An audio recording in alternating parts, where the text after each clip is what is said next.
Hello everyone, welcome back. तो इस chapter का लास्ट लेक्चर हम करने जा रहे हैं। लास्ट टॉपिक रहता है आपका सॉल्युबिलिटी इक्विलिब्रियम ऑफ सॉल्ट्स। इसमें हम स्पेरिंगली सॉल्युबल सॉल्ट्स जो होते हैं उनके इक्विलिब्रियम को पढ़ेंगे। अभी देखो, स्टार्ट करते हैं सॉल्युबिलिटी से। सॉल्युबिलिटी क्या होती है? अगर आप एक सॉल्वेंट में, सॉल्वेंट वाटर भी हो सकता है, वाटर के अलावा कोई और सॉल्वेंट भी हो सकता है। यहाँ पर आपने इस बीकर में एक सॉल्वेंट भरा है, ऊपर से आप डाल देते हो सॉल्यूट। मान लेते हैं यहाँ पर हमने शुगर ली है एज सॉल्यूट, सॉल्वेंट यहाँ पर वाटर लिया है। ये चीजें आपने लोअर क्लासेस में भी पढ़ी होगी। सैचुरेटेड सॉल्यूशन कैसे बनता है? पहले आप शुगर डाल रहे हो, ठीक है, स्टर कर रहे हो, डिसॉल्व हो रही है, और शुगर डाल रहे हो, वो भी डिसॉल्व हो रही है। एक टाइम ऐसा आ जाएगा कि शुगर का डिसॉल्व होना बंद हो जाएगा, तो उस सॉल्यूशन को हम कहेंगे सैचुरेटेड सॉल्यूशन। तो जो सैचुरेटेड सॉल्यूशन होता है वो एक ऐसा सॉल्यूशन है जिसमें सॉल्यूट की मैक्सिमम सॉल्युबिलिटी होती है। जितना मैक्सिमम सॉल्युबल होना हो सॉल्यूट उतना हो चुका होता है, एंड फर्दर उसमें सॉल्युबल नहीं होगा सॉल्यूट, तो वहां पर नीचे क्या प्रेजेंट होगा? नीचे शुगर अनडिजॉल्व्ड फॉर्म में प्रेजेंट होगा। शुगर के यहाँ पर क्रिस्टल्स हो गए, और ऊपर क्या होगा? ये है डिसॉल्व्ड फॉर्म। ओके, तो सैचुरेटेड सॉल्यूशन जो होगा, सैचुरेटेड सॉल्यूशन इस स्टेट को कहेंगे जहां पर undissolved form of the solute and the dissolved form of the same are in equilibrium. उन दोनों के बीच में एक इक्विलिब्रियम होगा। किसके बीच में? अनडिसॉल्व्ड फॉर्म और डिसॉल्व्ड फॉर्म में, ठीक है। इन दोनों के बीच में क्या होगा? इक्विलिब्रियम होगा, और इसी सॉल्यूशन को कहेंगे हम सैचुरेटेड सॉल्यूशन। तो सॉल्युबिलिटी क्या है? सॉल्युबिलिटी की बेसिक सी डेफिनेशन है कि maximum amount of a solute that can dissolve in a given amount of solvent at particular temperature is called the solubility. Solubility क्या होती है? किसी सॉल्यूट का कितना मैक्सिमम अमाउंट किसी सॉल्वेंट में डिसॉल्व हो रहा है एक पर्टिकुलर टेम्परेचर पे, उसी की सॉल्युबिलिटी हम कहते हैं। अब जो सॉल्युबिलिटी होती है वो टेम्परेचर डिपेंडेंट होती है, इसीलिए जो सॉल्युबिलिटी होगी किसी भी सॉल्ट की वो हम पर्टिकुलर टेम्परेचर पर पढ़ेंगे।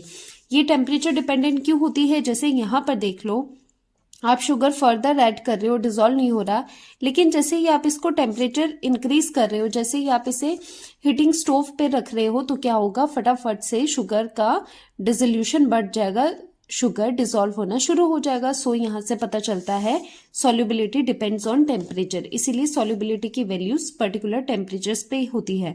दूसरा डेफिनेशन आप ऐसे भी लिख सकते हो सॉल्युबिलिटी का, the concentration of substance in a saturated solution is known as solubility.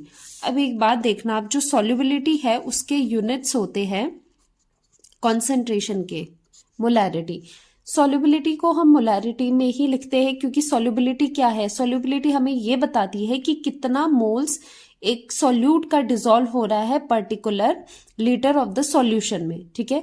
तो मतलब ये बताता है सॉल्युबिलिटी कि कितनी concentration of the solute dissolve हो रही है। तो सैचुरेटेड सॉल्यूशन में क्या होता है? जिसमें मैक्सिमम सॉल्युबिलिटी होती है, वहां पर जो कॉन्सेंट्रेशन होती है उसे भी हम सॉल्युबिलिटी कह सकते हैं।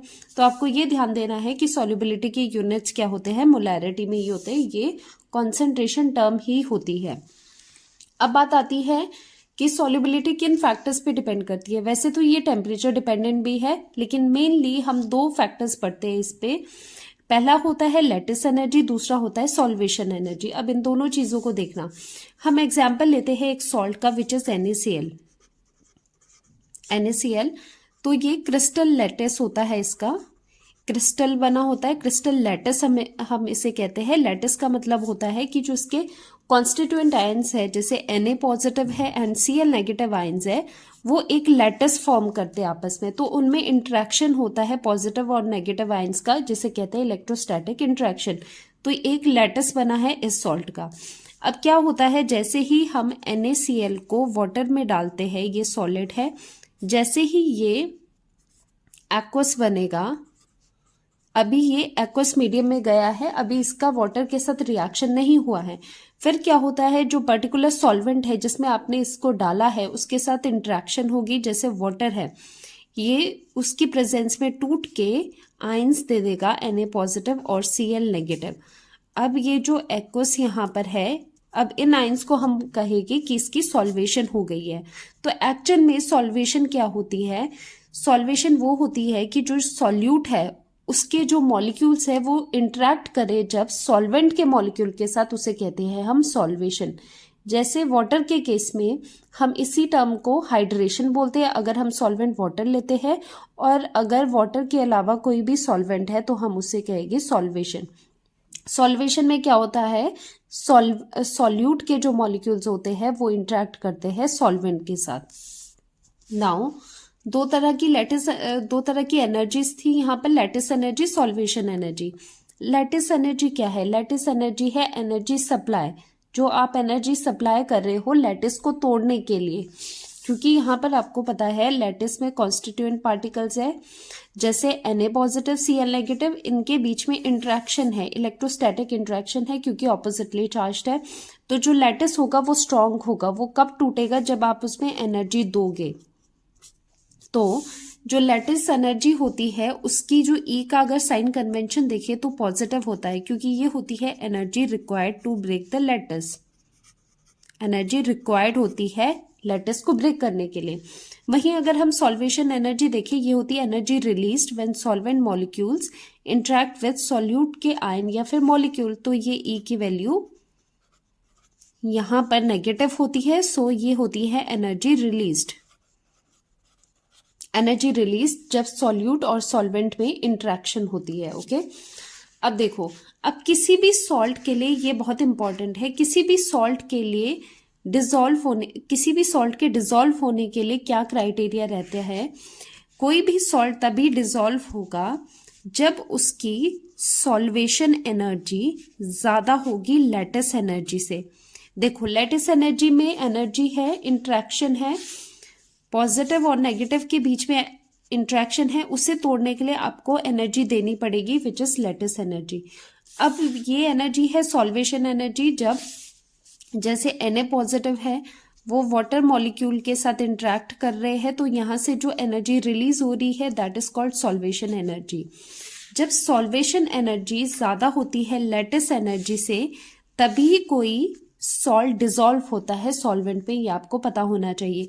क्योंकि जो सॉल्वेशन एनर्जी है वो एनर्जी प्रोवाइड करती है सो दैट जो ये लैटिस में दोनों के बीच में आयंस के बीच में के इंटरेक्शन है उसको ओवरकम किया जा सके, सो दैट जो लैटिस है वो अपने आयंस में इस तरह से पॉजिटिव और नेगेटिव आयंस में टूट पाए। और वो कब टूटेगा? जब लैटिस एनर्जी कम होगी और सॉल्वेशन एनर्जी ज्यादा होगी। सॉल्वेशन एनर्जी जब ओवर पार करे लैटिस एनर्जी को, तब ये चीज होती है।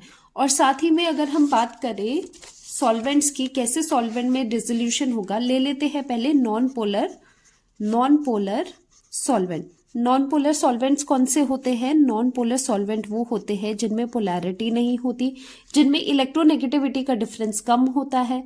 ठीक है, इलेक्ट्रोनेगेटिविटी का डिफरेंस कम होता है, या फिर आप कह सकते हो डायपोल मोमेंट नहीं होता। तो नॉन पोलर सॉल्वेंट्स में क्या होगा? नॉन पोलर सॉल्वेंट्स में सॉल्वेशन एनर्जी कम होगी, क्योंकि यहाँ पर पोलैरिटी नहीं है, इंट्रैक्शन कम है, तो सॉल्वेशन एनर्जी कम होगी। सॉल्वेशन एनर्जी अगर कम है, हमें चाहिए थी सॉल्वेशन एनर्जी ज्यादा किसी भी सॉल्ट को डिसॉल्व करने के लिए। तो इन केसेस में क्या होता है, नॉन पोलर सॉल्वेंट्स जो आपके होते हैं उनमें सॉल्ट डिसॉल्व नहीं करता।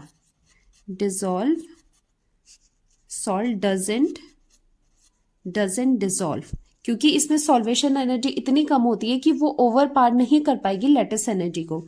और जो पोलर सॉल्वेंट होते हैं उसमें डिसॉल्व हो जाता है, पोलर सॉल्वेंट, जैसे वाटर हो गया, इथेनॉल हो गया। नॉन पोलर में क्या आ जाते हैं? सारे ऑर्गेनिक सॉल्वेंट, बेंजीन वगैरह। तो इसमें क्या होता है, इसमें सॉल्वेशन एनर्जी ज्यादा होती है तो वो लैटिस एनर्जी को ओवर पार कर देती है, तो यहाँ पर डिसोल्यूशन हो जाता है सॉल्ट्स का, बट इसमें नॉन पोलर में नहीं होता। ये दो चीजें थी सॉल्वेंट के ऊपर। अब कैरेक्टराइज करेंगे क्लासिफिकेशन ऑफ सॉल्ट। इनकी सॉल्युबिलिटी के बेस पे इनको कैसे कैटेगराइज किया जाता है? 3 कैटेगरीज यहाँ पर बनाई जाती है on the basis of solubility. First कौन से होते हैं? जो सॉल्युबल सॉल्ट होते हैं। कौन से हैं? सॉल्युबल सॉल्ट्स होते हैं। सॉल्युबल सॉल्ट्स कौन से होते हैं? जिनकी सॉल्युबिलिटी एक हमने लिमिट ली है 0.1 मोलर। जिनकी सॉल्युबिलिटी 0.1 मोलर से ज्यादा होगी वो फर्स्ट कैटेगरी में आएगी, वो कहलाएगी सॉल्युबल सॉल्ट्स। सेकंड आती है जिनकी सॉल्युबिलिटी वेरी करती है कहां से कहां तक, 0.01 से लेके 0.1 तक। जिनकी सॉल्युबिलिटी इस रेंज में आती है उसे कहते हैं, उसमें कैटेगरी 2 आ जाएगी और वो होते हैं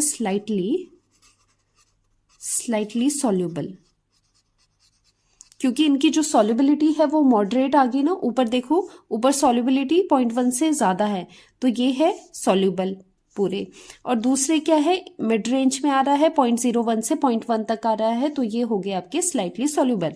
लास्ट है जो हमारे इंपॉर्टेंस के हैं, which are sparingly soluble salts, जिनकी सॉल्युबिलिटी काफी कम होती है, लेस देन कितनी होती है, 0.01। जो ये लिमिट है इससे भी कम उनकी सॉल्युबिलिटी होती है, उन्हें कहेगी हम स्पैरिंगली सॉल्युबल सॉल्ट्स। और ये इंपॉर्टेंट है कैटेगरी, स्पैरिंगली का मतलब होता है वेरी लेस सॉल्युबल सॉल्ट्स। तो ये जो थर्ड कैटेगरी है इस पर हम क्या करते हैं, इक्विलिब्रियम लगाते हैं, क्योंकि जो सॉल्ट कम सॉल्युबल होगा तो वहीं पर हम इक्विलिब्रियम लगाएंगे क्योंकि उसका डिसोल्यूशन कम होगा। सो अब देखते हैं सॉल्युबिलिटी प्रोडक्ट कांस्टेंट KSP कैसे हम निकालते हैं। अभी हमने बात करी थी स्पैरिंगली सॉल्युबल सॉल्ट की।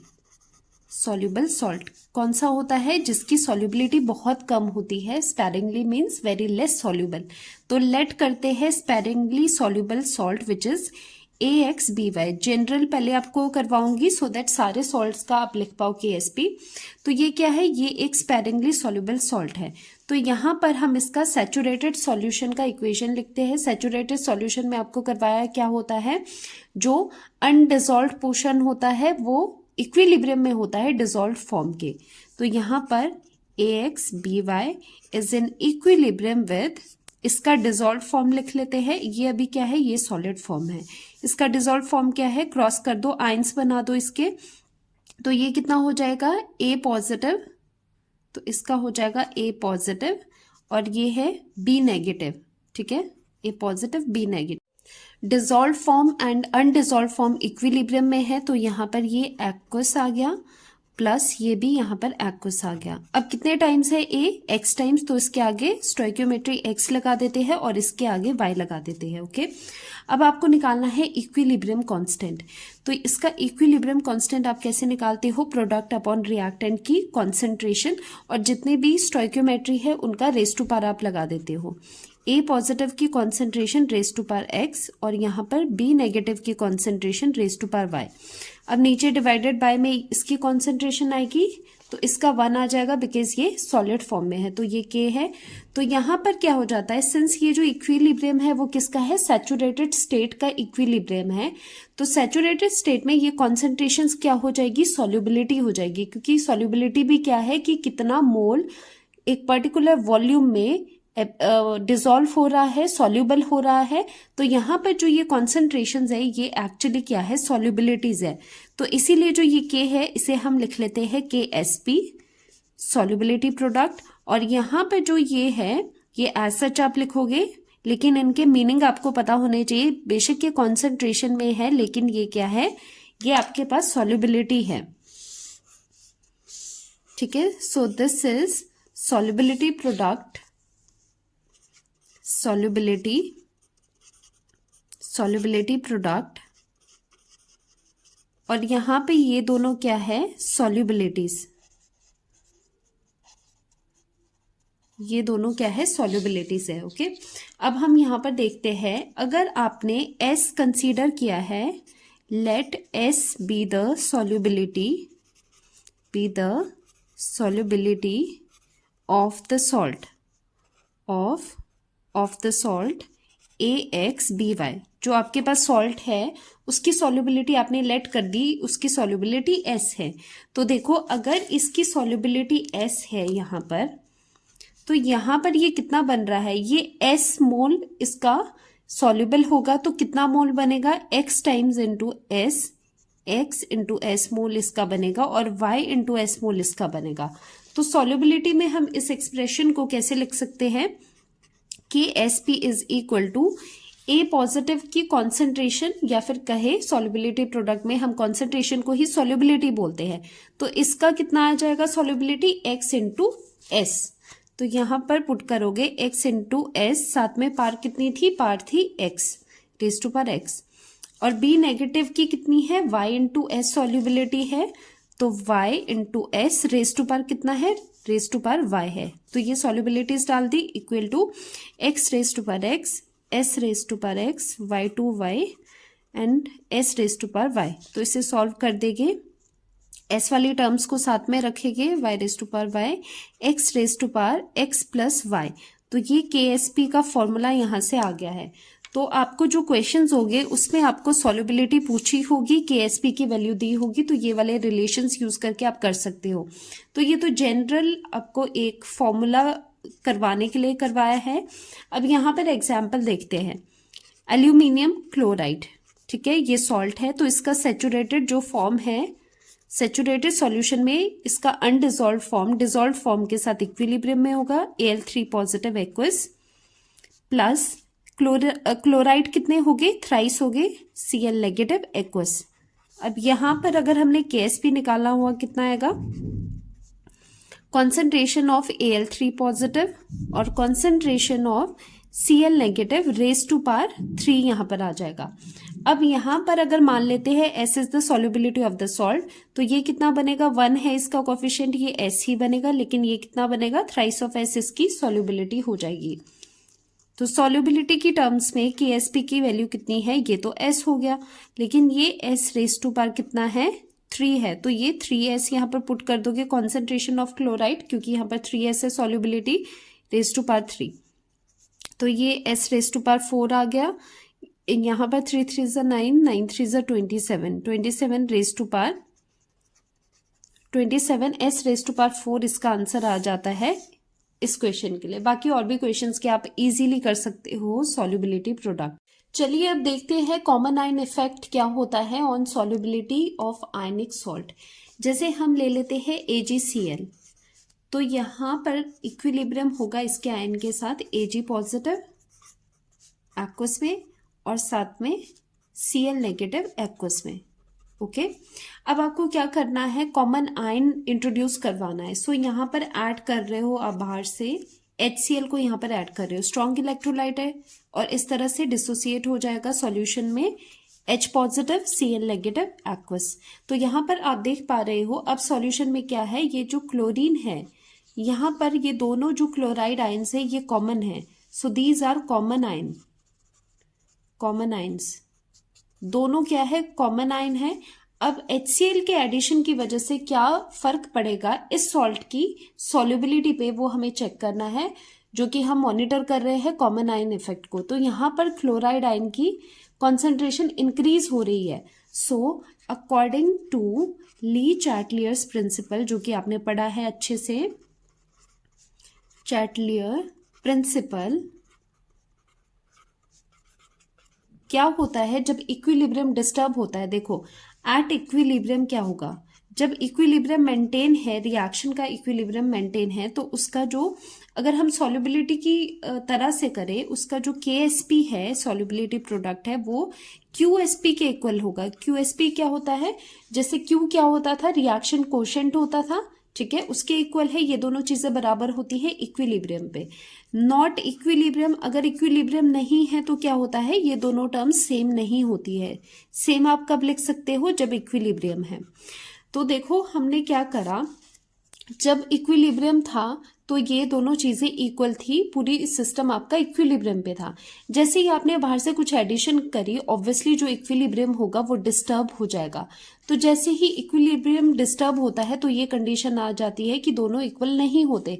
तो according to Le Chatelier principle क्या करता है कि जो आपका इक्विलिब्रियम है वो उस डायरेक्शन में जाना प्रेफर करेगा, जिस डायरेक्शन में जाके वो जो इफेक्ट आया है किसी की भी एडिशन की वजह से या फिर कोई भी चेंज की वजह से जो इफेक्ट आया है, जो चेंज इम्पोज हुआ है, उसको वो नलीफाई कर पाए, अनडू कर पाए या फिर कम कर पाए, तो उसके ऑपोजिट जाएगा जो चेंज आपने लगाया है। तो यहाँ पर Cl नेगेटिव की कॉन्सेंट्रेशन इंक्रीज हो रही है, तो यहाँ पर इक्विलिब्रियम डिस्टर्ब हो गया। To reestablish the equilibrium, equilibrium reaction आपकी कहाँ शिफ्ट होगी, उस डायरेक्शन में जहां से इसकी कॉन्सेंट्रेशन कम हो जाए, मतलब बैकवर्ड डायरेक्शन में इक्विलिब्रियम शिफ्ट होगा, क्योंकि फॉरवर्ड डायरेक्शन में अगर शिफ्ट होगा तो more and more Ag positive Cl negative बनेंगे, उससे तो और ज्यादा कॉन्सेंट्रेशन Cl नेगेटिव की बन गई। लेकिन अगर रिवर्स डायरेक्शन में ये पूरा इक्विलिब्रियम रिवर्स डायरेक्शन में जाता है तो ये जो बढ़ा हुआ क्लोराइड है उसके इफेक्ट को भी हम लोअर डाउन कर पाएंगे। तो यहां पर क्या होगा, टू रीअटेन द इक्विलिब्रियम, क्योंकि रीअटेन क्यों कर रहे हैं, क्योंकि इक्विलिब्रियम डिस्टर्ब हो चुका है due to addition of HCl। तो to reattain the equilibrium reaction will shift in backward direction, backward direction में देखो क्या हो रहा है, जैसे ही रिएक्शन बैकवर्ड डायरेक्शन में जा रही है उसका मतलब कि जो सॉल्ट है वो आपका प्रेसिपिटेट होगा। सो क्या होगा, सॉल्ट विल प्रेसिपिटेट, तो सॉल्ट इकट्ठा होना हो जाएगा, सॉल्ट आपको मिलना शुरू हो जाएगा। लेकिन अगर ये रिएक्शन आगे जाती तो क्या होता है, डिसोल्यूशन ऑफ सॉल्ट, हम कहते हैं कि सॉल्ट डिसॉल्व हो रहा है और हमें इस तरह के आयन सॉल्यूशन में मिल रहे हैं। ओके, तो यहां से आपको पता चलता है कॉमन आयन इफेक्ट की वजह से जो सॉल्ट है, जब चाहे Ag पॉजिटिव भी किसी रीजन की वजह से इंक्रीज होता तो उसमें भी हम सेम चीज कहते कि उसकी वजह से क्या होगा, जो आपका इक्विलिब्रियम है वो बैकवर्ड जाएगा और यहाँ पर जो सॉल्ट है वो प्रेसिपिटेट होगा, उसकी सॉल्युबिलिटी डिक्रीज होगी। तो इस तरह से सॉल्युबिलिटी को डिक्रीज किया जाता है, या फिर आप कह सकते हो कि जो आपका सॉल्ट है उसे ऑब्टेन किया जाता है। यही चीज हम एग्जाम्पल में यहाँ पर देखेंगे इन NaCl। जब आप इसका सैचुरेटेड सॉल्यूशन लेते हो, सैचुरेटेड सॉल्यूशन ले रहे हैं, वैसे तो NaCl क्या है, स्ट्रॉन्ग इलेक्ट्रोलाइट है, डिसोसिएट होगा, इक्विलिब्रियम वहां पर देखने को नहीं मिलेगा। लेकिन सैचुरेटेड सॉल्यूशन में क्या होता है, ऐसा पॉइंट जहां पर सॉल्युबिलिटी मैक्सिमम होती है और डिसॉल्व्ड अनडिसॉल्व्ड के बीच में एक इक्विलिब्रियम देखने को मिलता है। तो यहाँ पर आप इक्विलिब्रियम देख सकते हो इस तरह का, Na पॉजिटिव एक्वस सॉल्यूशन में है और Cl नेगेटिव भी एक्वस सॉल्यूशन में यहाँ पर है। ओके, जैसे ही आप NaCl सॉल्ट में यहाँ पर ऐड करते हो HCl, तो HCl के ऐड होने से यहाँ पर क्या बढ़ रहा है, यहाँ पर Cl नेगेटिव की कॉन्सेंट्रेशन बढ़ रही है, ध्यान से देखना।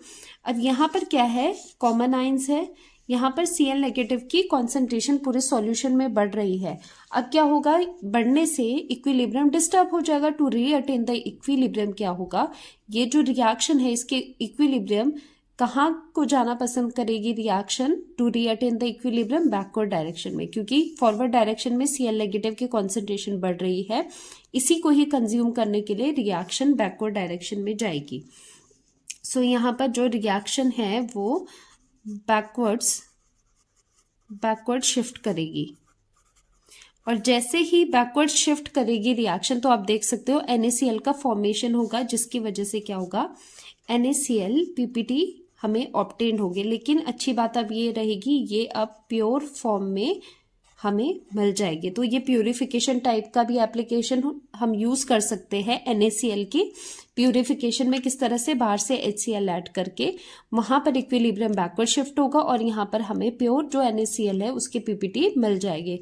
तो इस तरह की भी इंडस्ट्री लेवल पे इस तरह की भी प्यूरिफिकेशन के लिए कॉमन आयन इफेक्ट का यूज करते हैं सॉल्युबिलिटी वाले इक्विलिब्रियम में। ओके, अब यहाँ पर ये चीजें तो खत्म होगी। एक और चीज इंपॉर्टेंट है जो आपको जानना जरूरी है, क्वेश्चन में बहुत इंपॉर्टेंस रखती है। अगर KSP, देखो दो चीजें आपको करवाई थी, KSP and QSP, reaction coefficient एक इक्विलिब्रियम कांस्टेंट होता है। दोनों चीजें आपस में इक्वल कब होती है, जब आपका रिएक्शन इक्विलिब्रियम पे होता है। इक्विलिब्रियम स्टेट पे ये दोनों चीजें इक्वल होती है। लेकिन अगर KSP आपका छोटा है QSP से, मतलब इक्विलिब्रियम नहीं है और KSP की वैल्यू कम है QSP से, तो आप क्या कहते हो, उस टाइम पे आप कहते हो कि देखो QSP यहाँ पर क्या है, बड़ा है और KSP छोटा है, दैट मीन्स क्या होगा कि आपकी जो रिएक्शन है उसको बैकवर्ड जाना पड़ेगा। ठीक है, बैकवर्ड क्यों जाना पड़ेगा? सो दैट कि आपका ये दोनों चीजें क्या हो जाए, ये दोनों चीजें इक्वल हो जाए। तो बैकवर्ड डायरेक्शन में क्या होता है, बैकवर्ड डायरेक्शन में तो यहाँ पर हमारा सॉल्ट है, ये सॉल्ट बन रहा है, तो सॉल्ट की टर्म्स में अगर कहे, अगर ये वाली चीज आपको देखने को मिल गई तो आप कहोगे PPT विल फॉर्म। ठीक है, कई जगह क्वेश्चन में दिया होता है कि क्या होगा, PPT बनेगे नहीं बनेगे, तो KSP QSP को कंपैरिजन करके आप कर सकते हो। और बैकवर्ड डायरेक्शन में क्या होगा, बैकवर्ड डायरेक्शन में रिएक्शन जाएगी। अब ये ऐसा क्यों हो रहा है, QSP क्या होता है, रिएक्शन कोशेंट होता है, मतलब प्रोडक्ट अपॉन रिएक्टेंट होते हैं। QSP की वैल्यू ज्यादा है, मतलब जो ये प्रोडक्ट की कॉन्सेंट्रेशन है ये ज्यादा है, लेकिन हमें इसे कम करना है बिकॉज हमें इसकी वैल्यू KSP के इक्वल लानी है। ये करने के लिए रिएक्शन बैकवर्ड शिफ्ट होती है सो दैट इक्विलिब्रियम कंडीशन आ जाए। इक्विलिब्रियम कंडीशन पे क्या होती है, दोनों वैल्यूज इक्वल है, जो भी वैल्यू ज्यादा होगी उसको आपको कम करना है। जैसे यहाँ पर QSP है तो इसको कम करना है सो दैट ये KSP के लेवल पे आ जाए, तो रिएक्शन बैकवर्ड में जाती है। शॉर्टकट क्या है लर्न करने का, आपको जस्ट नोटिस करना है KSP अगर कम है, कम का मतलब वो बैकवर्ड डायरेक्शन में जाएगी और PPT फॉर्म होगा। और अगर आप करते हो KSP ज्यादा है QSP से, तो अब QSP को आपको बढ़ाना पड़ेगा। QSP कैसे बढ़ाएगी, अगर प्रोडक्ट की कॉन्सेंट्रेशंस बढ़ेगी। तो प्रोडक्ट की कॉन्सेंट्रेशंस कब बढ़ती है, जब रिएक्शन फॉरवर्ड डायरेक्शन में होती है, ठीक है। तो इस डायरेक्शन में क्या होगा, फॉरवर्ड डायरेक्शन में क्या PPT बन रहा है, नहीं, इनफैक्ट जो आपका सॉल्ट है वो डिसॉल्व फॉर्म में जा रहा है, no PPT will be formed. ठीक है, तो इस केस में नो PPT। तो ये चीजें न्यूमेरिकल्स में काफी ज्यादा आपको यूज होती है। चलिए अब करते हैं एक लास्ट क्वेश्चन। लास्टली ये NCERT का क्वेश्चन हम डिस्कस कर लेते हैं। Calculate solubility of A2H3 in pure water assuming that neither kind of ion reacts with water. Solubility product given है सॉल्ट का, KSP इतना गिवन है। ओके, सो सॉल्ट आपको दिया है A2H3। ओके, तो यहां पर इसे हम किस तरह से लिख सकते हैं, A2H3 को 2A3 पॉजिटिव यहां पर है और plus thrice of X2 negative. ठीक है, तो ये यहां पर आयनिक फॉर्म में हमने लिख लिया है। तो इसका KSP कैसे लिखोगे आप, KSP में कॉन्सेंट्रेशन ऑफ दिस आयन और 2, यहां पर आयन का जो चार्ज है उससे आपको फर्क नहीं पड़ेगा। ठीक है, उसका कोई फर्क नहीं है कि कितना चार्ज यहाँ पर है, और यहाँ पर X2 नेगेटिव और रेज टू पावर 3 ये आपका KSP है। और ये दोनों क्या होती है, ये बेशक कॉन्सेंट्रेशन है लेकिन मैंने कहा है ये है सॉल्युबिलिटी। अब अगर S से मान लेते हैं, इसकी सॉल्युबिलिटी S मानते हैं सॉल्ट की, अगर इसकी सॉल्युबिलिटी S है और साथ में क्या है, ये सॉलिड फॉर्म में है, ये इसके नीचे नहीं आएगा क्योंकि सॉलिड्स की जो कॉन्सेंट्रेशन होती है वो उनका चेंज नहीं होता, तो इन्हें हम निग्लेक्ट कर लेते हैं। तो यहाँ पर 2S आएगा और यहाँ पर 3S आएगा, क्योंकि यहाँ पर अगर इसकी सॉल्युबिलिटी S है, S मोल्स इसके अगर सॉल्युबल हो रहे हैं तो कितने आयंस बनेंगे, twice of the S, thrice of the S, ये चीजें आ जाएगी। सो KSP की एक्सप्रेशन में पुट करते हैं, ये वाला 2S रेज टू पावर 2 आ जाएगा और इसका 3S raise to power thrice यहाँ पर आ जाएगा, 2 2 ज़ा 4 और यहाँ पर S रेज टू पावर 2 आ जाएगा इंटू 3 3 ज़ा 9 9 3 ज़ा 27 S रेज टू पावर 3 यहाँ पर आ गया। इसे हम कॉमन ले लेते हैं, S base same power add, यहाँ पर 5 आ गया और ये कितना हो गया 8 और ये 108। तो KSP की वैल्यू आपके पास आ गई 108 S5। लेकिन आपको KSP नहीं पूछा है, आपको पूछी है सॉल्युबिलिटी। सॉल्युबिलिटी का मतलब होता है you need to find out S, और गिवन क्या है आपको, गिवन है KSP की value which is 1.1 into 10 raise to power -23, ये आपको गिवन है। तो दोनों चीजों को आप क्या करोगे, दोनों चीजों को इक्वेट कर लोगे। So 108 S raise to power 5 is equal to 1.1 into 10 raise to power -23 S raise to power 5, तो ये डिवाइड में जाएगा 1.1 108 इंटू 10 रेज टू पावर -23। अब देखो ये 5 दूसरी साइड जाके 1/5 हो जाएगा। तो यहाँ पर कुछ ऐसी टर्म लाते हैं जो 5 का मल्टीपल है, सो दैट ये सॉल्व करना आपको आसान हो जाए। तो आप क्या करोगे, पहले तो ये वाली जो वैल्यू है, ये वाला जो डेसिमल है उसे हम एडजस्ट कर लेंगे, तो ये आ जाएगा 10⁻⁻24, क्योंकि ये 10⁻⁻1 ऊपर जाएगा। तो यहाँ पर आपके पास आ गया 11/108। साथ में 25 बनाना है तो 10⁻⁻1 से मल्टीप्लाई कर दिया, 10⁻⁻1 से डिवाइड कर दिया, तो अब इक्वल हो गया s⁻5। तो ये ऊपर गया 110 डिवाइडेड बाय 108। ओके, सो यहाँ पर कितना आ गया, ये इंटू 10⁻⁻25। अब ये करेक्ट है, यहाँ पर इसका हम 1/5 कर सकते हैं दूसरी साइड जाके। जब आप इनको डिवाइड करोगे ना, ये वैल्यू कुछ इस तरह से आएगी 1.01 समथिंग। ओके, तो यहाँ पर क्या है, S5 is equal to 1.01 into 10⁻⁻25। अब इसे हम नियरली 1 ही ले लेते हैं, क्योंकि 1.01 है। ठीक है, तो इसे हम नियरली क्या लेते हैं, इसको 1 ही ट्रीट करके आगे बढ़ते हैं। तो S1 इंटू 10⁻⁻25, यहाँ पर 5 था, रेस टू पावर 5 था, दूसरी साइड आके 1/5 हो गया। तो 1 की कुछ भी पार कर लो, 1 ही रहना है, और 10 की पार में ये हो जाएगा 5 से 25, 10⁻⁻5। तो सॉल्युबिलिटी कितनी आ रही है, 10⁻⁻5 मोल पर लीटर। ठीक है, सॉल्युबिलिटी के यूनिट्स क्या होते हैं, जो कि आपके मोलारिटी के होते हैं, जो आपके कॉन्सेंट्रेशन के होते हैं। तो इस तरह से आप क्वेश्चन सॉल्व करते हो। सॉल्युबिलिटी के क्वेश्चंस आपसे पूछते हैं, एनसीईआरटी का ये क्वेश्चन है।